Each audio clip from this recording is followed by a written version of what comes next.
So, um, Without a Sound was a song that was written at my parents' house because they had this piano there, and every time Joe was at my house, he would play that piano. My brother to this day still talks about the sleep that he's lost because of Joe playing this piano. And, we were just sitting there one day, and I had a poem that I wrote about, I think people watching, just kind of what you see outside, and you don't know any of these people, but you kind of have these thoughts that come up oh, what if this person did this or whatever, And he just came up with this very Latin piano riff.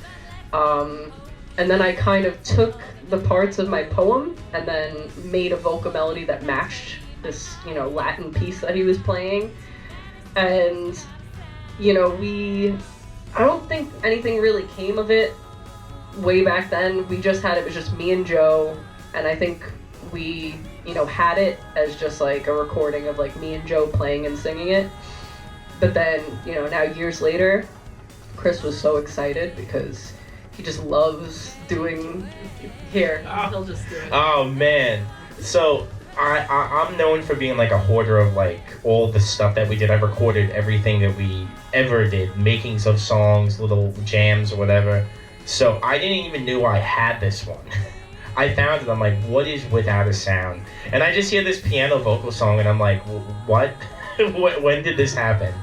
So, this is shortly after we reconnected, the three of us, and before we were even thinking about doing this project, this was the song that started this project, why I wanted to do it. What? Absolutely. Oh my God. It had nothing. It was just pianos and vocals. It had no drum line to it, no guitar, nothing, no bass. So I heard it, and in the verses, the rhythm that Joe does on the piano, I heard this bell pattern on the ride, and I was ready. I was ready for it. So I sat down in the back, right over there, and I tracked on top of that 10-year-old recording, and I sent it to them, and I'm like, guys, we gotta do this. I want to put this song out. And then it ended up evolving into what we're at today. But this is more of the prog influences, where it's not all about noodling around in 17 different time signatures. You have genre blending. So now we go from other songs that are rock or a little lighter jazz influences or whatever we have. Now this is a Latin song, and it's great. I love this song. I listen to it all the time, to be honest with you, just because of that little bell pattern. Just because of the bell.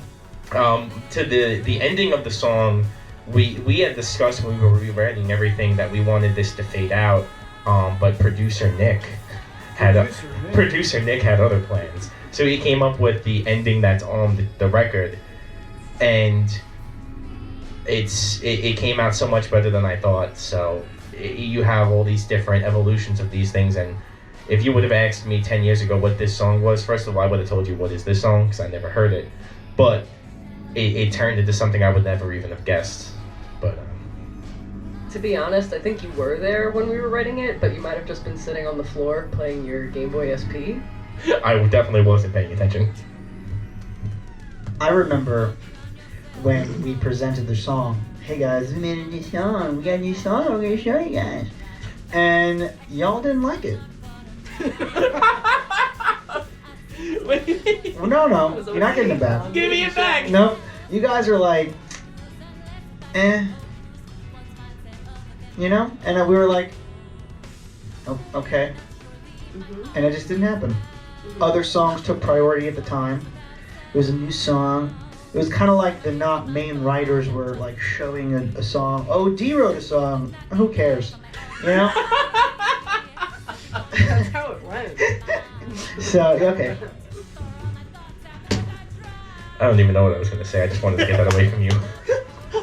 I think it's... I have no memory of that song back then. Slowly but naturally